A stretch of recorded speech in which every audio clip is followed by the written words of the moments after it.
ప్రియమైన దైవజనమా, ప్రభు పేరిట మీకు నా ప్రత్యేకమైన వందనాలు. చూడండి, మానవులమైన మనమందరము కూడా పాపులం. 1 తిమోతి పత్రిక 1వ అధ్యాయం 15వ వచనంలో వాక్యం ఈ రీతిగా సెలవిస్తుంది. ఏమని? పాపము వలన వచ్చే జీతము మరణం. మనమందరము పాపులమే. కాబట్టి పాపులను రక్షించుటకు క్రీస్తు యేసు ఈ లోకమునకు వచ్చెను అని తిమోతి పత్రికలో వ్రాయబడి ఉంది. యేసు ప్రభు ఎందుకు వచ్చాడు? పాపులను రక్షించటానికి వచ్చాడు. ప్రతి మానవుళ్ళు కూడా, మనుషులమైన మనందరము పాపులమే. అయితే పాపం వలన వచ్చే జీతం ఏంటి? మరణం. పాపము చాలా భయంకరమైనది. ఈ పాపాన్ని ఎవరు పరిశుద్ధపరచలేరు. పాపము నుండి ఎవరు విముక్తి చేయలేరు. ఎన్ని వ్రతాలు చేసినా, యాగాలు చేసినా పాప విముక్తి కలగదు. మనము పాపములోనే ఉండి చనిపోయాము అనుకో, ఏమవుతాము?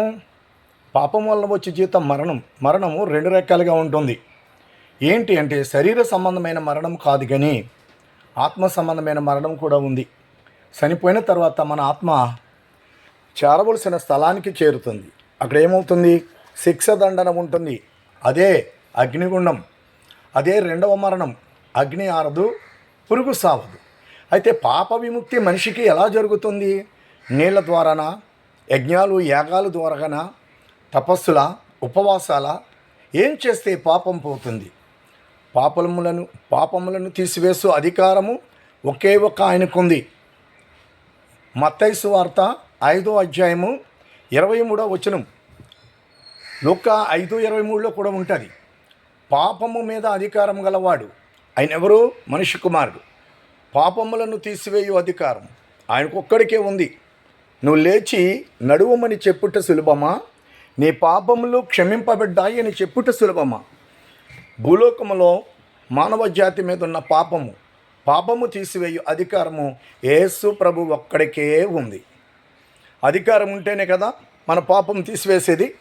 అధికారం లేకుండా ఎవరు చేయగలుగుతారు? ఆ అధికారం యేసు ప్రభుకు ఉంది. అందుకనే ఆయన మన పాపముల నిమిత్తము, మన అపరాధముల నిమిత్తము, మన దోషముల నిమిత్తము, ఇంకా మన అతి నీచమైనటువంటి పనికి మాలిన హేయ క్రియలను బట్టి ఆ పాపము నుండి విముక్తి చేయటానికి పరిశుద్ధుడైన దేవుడు మానవుడిగా ఈ లోకానికి అవతరించాడు. చెప్తున్నాను, జాగ్రత్త. 80 సంవత్సరాల బ్రతుకు ఏదో రకంగా గడిచిపోతుంది. పర్వాలేదులే, ఖచ్చితంగా గడిచిపోతుంది. ఆనందంగా ఉండేవాళ్ళు ఆనందంగా ఉంటారు, దుఃఖపడేవారు దుఃఖపడుతూ ఉంటారు, సంతోషించేవారు సంతోషిస్తూనే ఉంటారు. ఏదో ఒక రోజున ఆస్తి కానీ, బిడ్డలు కానీ, బంధువులు కానీ, స్నేహితులు కానీ, నీ ధనము, నీ ఆస్తి, నీకున్న సమస్తము కూడా, ఐశ్వర్యం ఏది కూడా నీ వెంట రాదు. నీ ఆత్మకు రక్షణ ఇవ్వలేదు. నువ్వు ఎంతమంది డాక్టర్లైనా పెట్టుకో, అనేక రకాలుగా ప్రభువు యొక్క రక్తం ఒకటే మనకి రక్షణ ఇచ్చేది. పరిశుద్ధ దేవుని కుమారుడైన యేసు రక్తం మనల్ని పవిత్రులుగా చేయదు. యేసు రక్తం ప్రతి పాపము నుండి మనల్ని విముక్తిగా చేయదు. ప్రతి పాపము నుండి మనల్ని విడుదల చేసి విముక్తులుగా చేస్తుంది యేసు రక్తం. కాబట్టి ఆస్తి ఐశ్వర్యాలు మనిషి పాపాన్ని ఏమాత్రము తీసివేయలేవు. ప్రభు వైపు తిరిగి యేసు ప్రభు యొక్క రక్తంలోనే పాప విముక్తి ఉంది. పాపములను మనం ఈ లోకములో బ్రతికినంత వరకు మనం పాపములతోనే బ్రతికి సడన్గా ఏదో ఒకరోజు చనిపోతే పాపం వలన వచ్చే జీతం మరణం, శిక్ష దండన తప్పదు. ఈ భూలోకంలో భోగభోగ్యముల కోసం మోసాలు, అక్రమాలు, అన్యాయాలు, అబద్ధాలు క్రూరముగా చేసి బ్రతికిపోతున్నాం. కానీ అక్కడ అలా జరగదు. అక్కడ ఎవరు? దేవుడు, సృష్టికర్త అయిన దేవుడు ఎవరిని కూడా విడిచిపెట్టడు. ఎవ్వరు విడిచిపెట్టడు. స్వయంగా యేసు ప్రభువే తీర్పు తీరుస్తారు. మన క్రియలు మన వెంట వచ్చును. కాబట్టి దేవునికి లోబట్టం చాలా మంచిది. ధనము చూసి కానీ, డబ్బు చూసి కానీ, అందం చూసి కానీ, ఐశ్వర్యం చూసుకుని కానీ, స్నేహితులను, హోదాను, అధికారం చూసుకుని కానీ మోసపోవద్దని ప్రజలకు చెప్తున్నారు. ఎవ్వరైనా సరే 80 సంవత్సరాల తర్వాత అయినా ఈ లోకాన్ని విడిచిపెట్టి వెళ్ళిపోక తప్పదు. ఆత్మకు మరణం లేదు, కేవలం శరీరానికే మరణం.